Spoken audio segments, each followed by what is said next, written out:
If I may explain, Your Honor, the answer is Sagutin yes. mo muna yung tanong ko bago ka mag-explain. Yes po.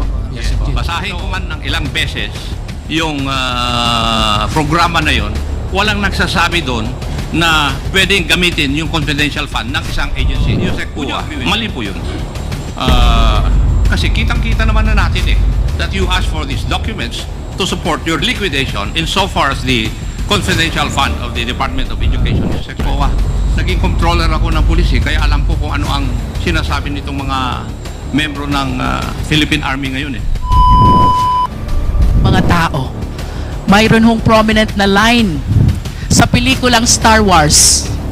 Ang sabi, comes with great power is great responsibility. If you translate this to constitutional language, let us all be reminded, public office is a public trust. The trust that is given to us by the people carries with it due accountability. Thank you, Mr. Chair. Thank you, Congresswoman Luis Toro. The Chair, Yeah, Mr. Chair. with the indulgence of Congressman Flores, Congressman ACOP, the Chair recognizes Congressman ACOP. I would just like to ask some clarificatory questions regarding the interpellation of the Honorable Wistro. May I know who can answer me? Sino ang makakasagot? Kanino bang program itong sinasabi natin na Youth Leadership Summit? Is it a program of the DepEd? The Armed Forces of the Philippines? Kanino? Sino makapagsasabi sa akin? Major General Bajau, Bahaw, sir. Bahaw. May I be recognized, Mr. Chair? You are recognized. Your Honor, it's a Philippine Army-wide program, a 3-day activity po. It's an activity included in the budget of the Armed Forces of the Philippines. Tama? Yes, Your Honor. It's one of PPAs insofar as your budget is concerned. Yes, sir. So in other words, when you conduct these events, you do not need the help of other agencies or the funding of other agencies. I would disagree Sabi ko to that, Your Honor, because we can only spend for our own troops, but the need of other participants and the subject matter experts have to be carried by participating agencies po. What is the legal basis why the program of the Armed Forces of the Philippines is participated on by other agencies of government? What is the legal basis? Your Honor, we just operate in the context of the Peace and Order Councils po.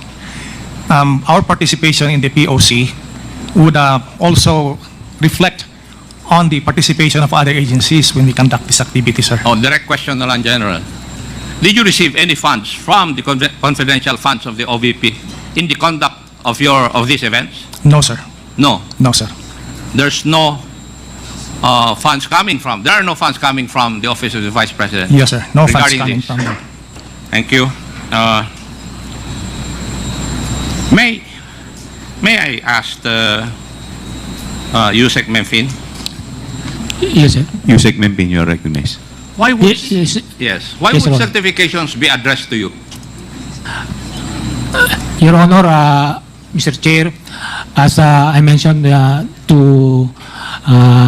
a while ago, I was asked by the Office of the Secretary to By get the- report from the You were asked by the Office of the please, Secretary. by the Office of the Secretary. and who in the office of the secretary asked you that?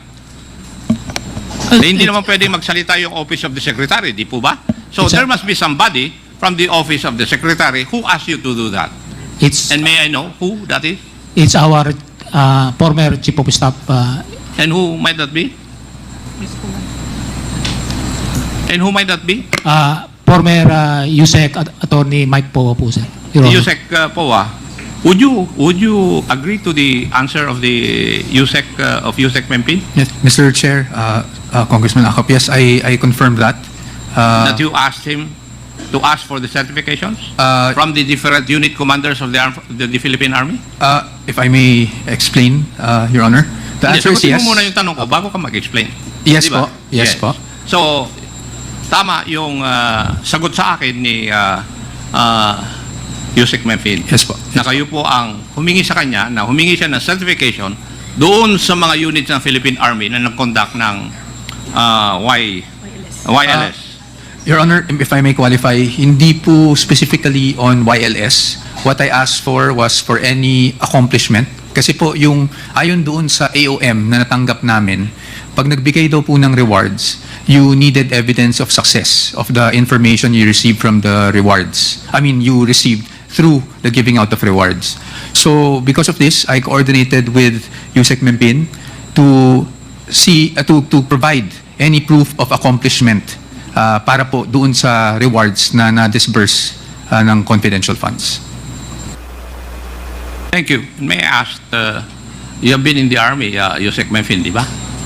Yes, Your Honor, Mr. Chair. Ano po ang part ng programang wireless na may kasamang rewards?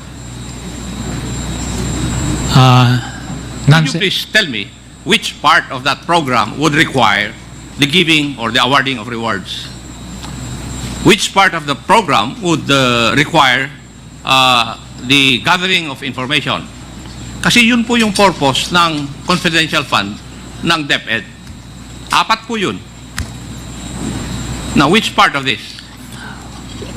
Your Honor, Mr. Chair, for the conduct of YLF per se, there's no in that particular any areas of that for the Yes. rewards, giving of rewards, Your Honor, Mr. Chair. Basahin ko man ng ilang beses yung programa na yon, walang nagsasabi doon na pwedeng gamitin yung confidential fund ng isang agency.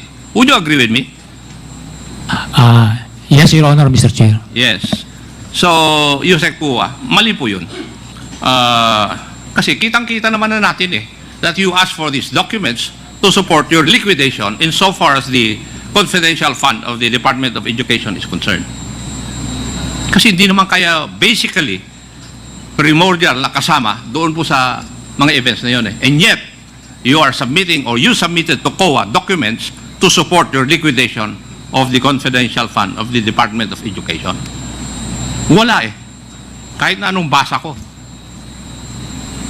Kasi, for your information, Yusek COA, naging controller ako ng pulis kaya alam ko kung ano ang sinasabi nitong mga membro ng Philippine Army ngayon Alam ko rin na ginagamit nyo lang yun para i-justify yung expenditure nyo ng confidential fund ng Department of Education.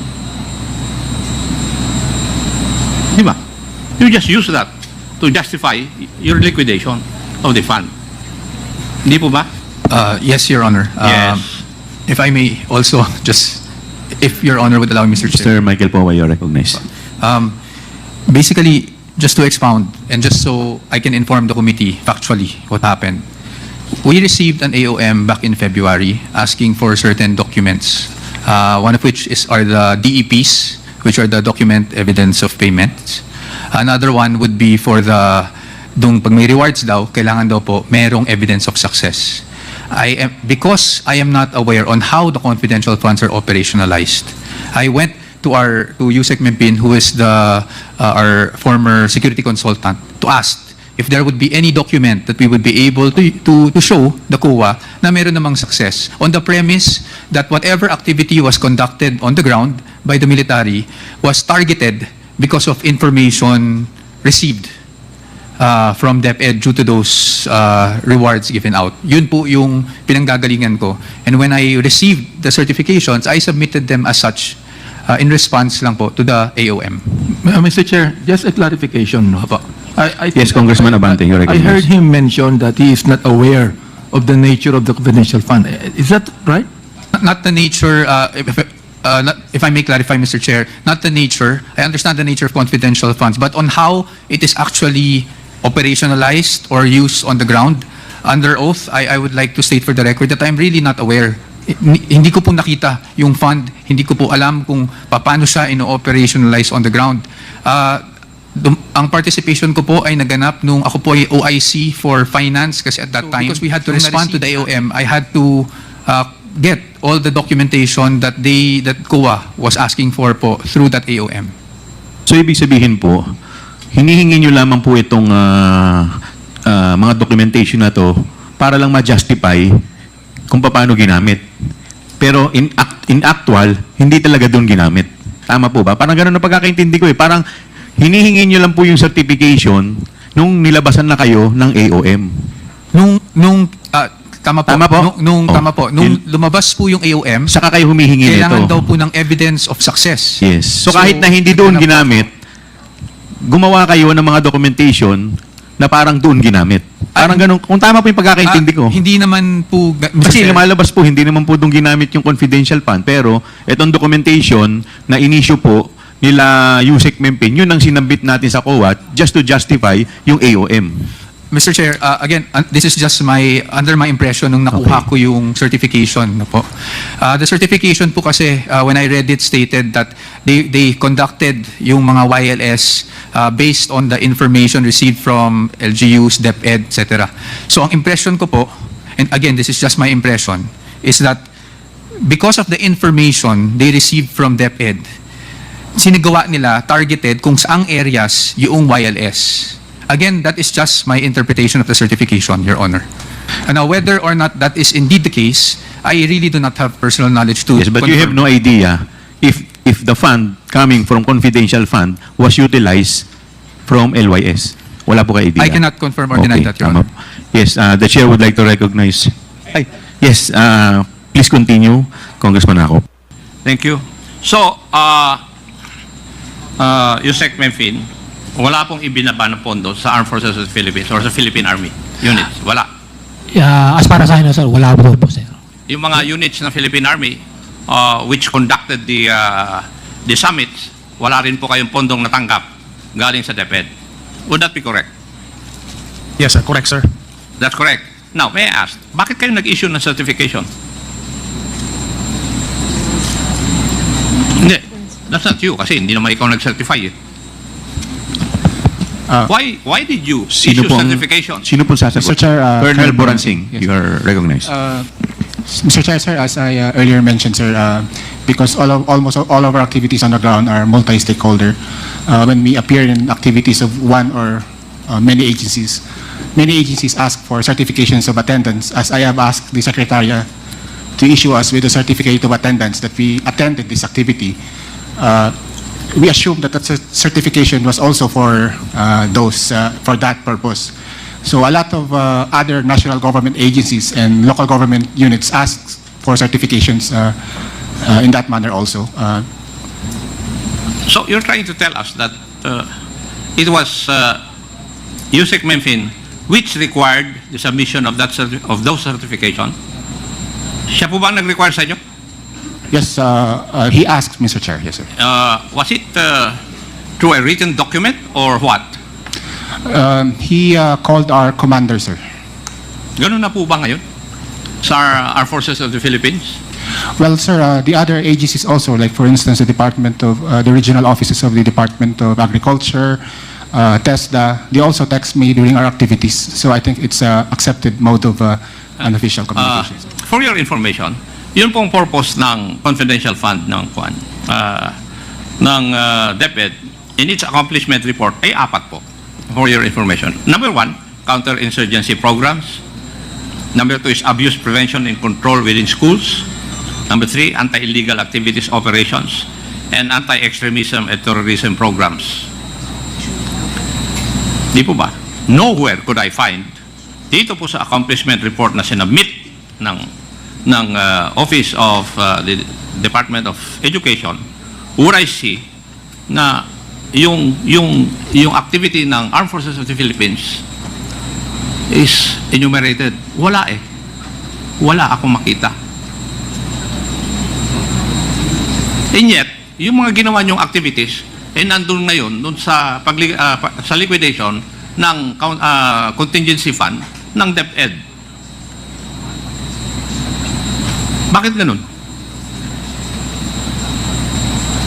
Yusek Mempin, did you not ask why?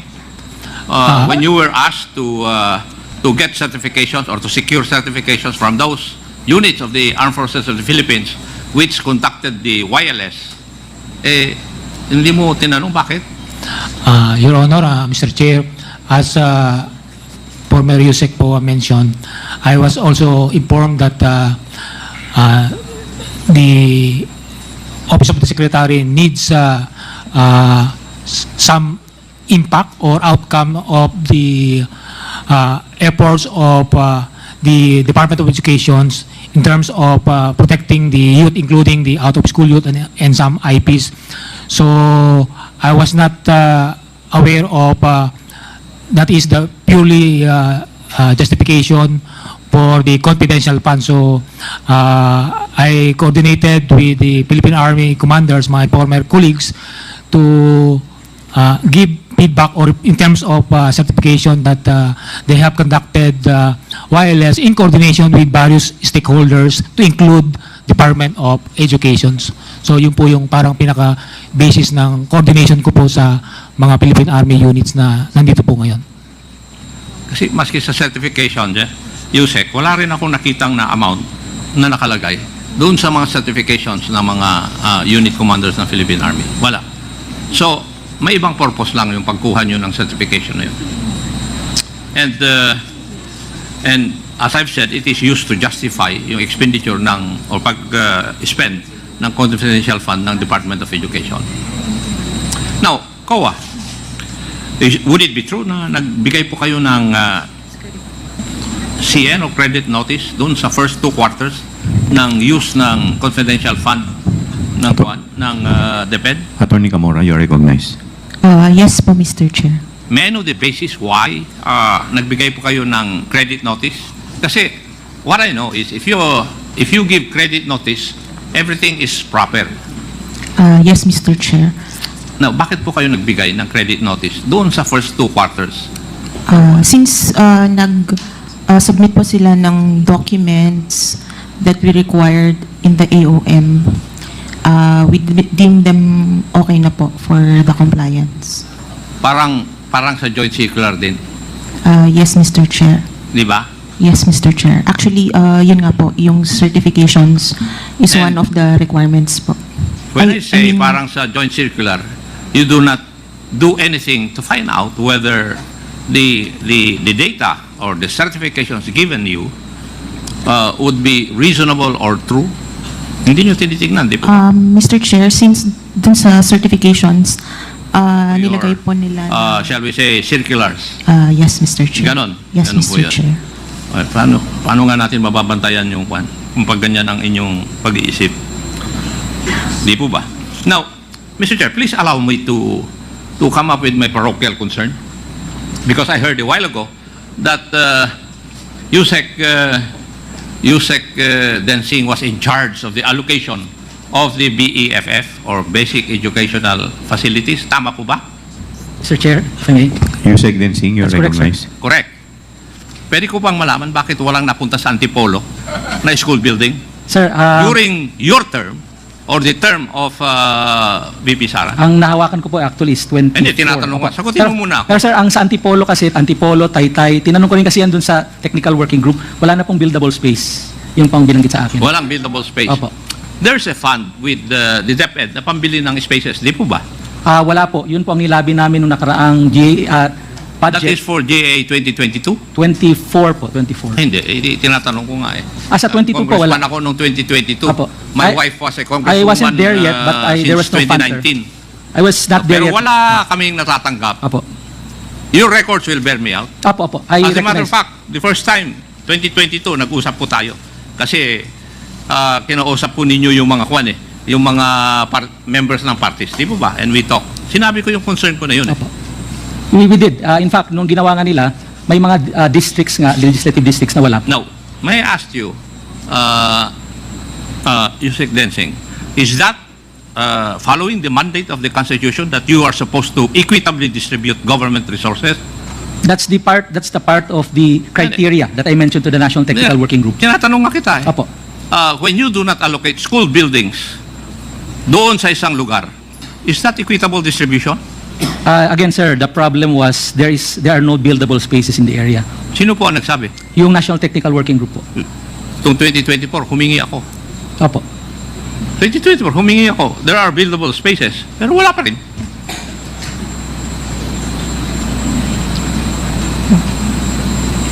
And you cannot explain that to me. Well, sir, I could not answer because the fund was really small at the time. Originally at 9.7 NEP. So what you're trying to tell me, Yusek, is that hindi po priority doon yung distrito ko po. No, sir. Priority po inyo dahil mataas po ang shortage sa Antipolo. Kasi meron pa kami 3 shifts eh. Opo. Kaya po, priority kayo, Taytay. Pero wala pa rin kami. Kung priority kami sa mata ninyo, bakit hindi kami nabibigyan?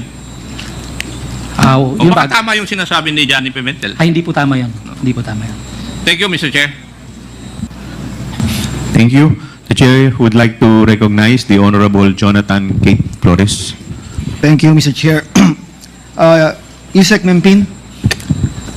Yes, Your Honor. Mr. Chair. Sir, is there a designation to oversee the wireless programs? O ikaw lang, from DepEd? Actually, I was not the one in charge of the wireless. I was just tasked to coordinate with the Philippine Army with regards to the report of their conduct of wireless. But in Department of Education, the Operation Strand is the one who has the mandate of under po sa kanya yung program ng wireless, but hindi po sa administration. So are you saying na as far as these certifications are concerned, ang only parang role mo or designation mo was to collect them? Yes po, yung To collect them? to coordinate po. To coordinate with them? Yes. Okay, and the Yes, collection was for the purpose of liquidating the expenses, or hindi mo alam for what purpose? I was not exactly aware, but I made aware of they need some to see the impact of the collaborations of the Department of Education with the Philippine Army and other stakeholders that resulted through the wireless, that resulted to the prevention of recruitment through violent extremism and other Sir, threats po, sir. You said impact, no? Impact of the wireless conducted by the AFP? Ang ibig mo sabihin? Yes, sir, which is the prevention of recruitment. Yes, so what then is the role of DepEd when it was a purely AFP event? Because if not all, majority of the participants are also coming from the Yes, schools. but other than them being students, it's as if DepEd is claiming an activity that was not theirs in the first place. Tama po ba? Yes, sir, with the purpose of coordination. What coordination? You just ask for the certifications. What coordination are you talking about? Tapos na yung activity eh. You just ask for a certification. What coordination are you talking about, Yusek Mempin? Coordination for the certification because... For the certification, but not for the activity itself. Tama ba? Yes, sir, because... Yes, it's not my but then you are claiming that the impact was because of the DepEd activities. You are asking for certifications, claiming that this was the impact of the activities of DepEd by spending their confidential funds on this and that, etc., etc. Your Honor, that be correct. It's not DepEd initiating, but the activity of... Because the conduct of wireless is primarily the activity Kaya or program nga, of... you're asking for a certification that they conducted this and they included this number of young persons, and the only contribution actually DepEd has was that most of the students there were enrolled in DepEd. But actually, wala kayong actual participation in the wireless. Tama po ba? That's correct, right? That's correct, Your Honor. And all you did was collect the certifications from the different units of the military that they conducted these activities and that they had this number of participants. Tama po ba? That's correct, Your Honor. Okay, now, Mr. Poa, who directed you to secure the certifications? Mr. Poa, you are recognized. Thank you, Mr. Chair. Sir, no one directed me. No one I was the directed you. one who coordinated. So, initiative mo lang na mag-secure ako ng certifications kasi may kailangan akong i-justify na expense. Tama po ba? Opo, but yes, sir, but not necessarily for YLS, because if I may be very candid and honest, hindi naman po ako familiar sa YLS to begin So with. why did you ask Mempin to secure the certifications? Your Honor, because we needed to secure not certifications but evidence of success for any purchase of information gathered or rewards given in exchange for information. Okay, now So- what information was purchased in the conduct of the YLS by the AFP? Your Tell Honor, me. I honestly wouldn't know exactly. So why would you ask for certification like that? I asked Yusek Mempin, being our former security consultant and the Yes. one that has coordination with AFP, to see if due to the information given by DepEd, they were able to have targeted programs wherein we can respond to the AOM and show that there was in fact success in Now you just heard Yusek Mempin say that his only participation was in securing the certification. Yes, Your Honor. Now, why would you ask him for certifications? Ang sabi mo nga, that this is the impact of the rewards that you've been giving. This is the impact of the information that you have been rewarding. Di ba, what is the impact there? Tell me, Mr. Poa. In my impression, Your Honor, Mr. Chair, is that if the AFP were able to target, kumbaga, hold not just YLS but hold programs, targeted groups because of the information provided by DepEd, then that would show that it was successful. Okay, what information was provided by DepEd? Targeted groups because of if the AFP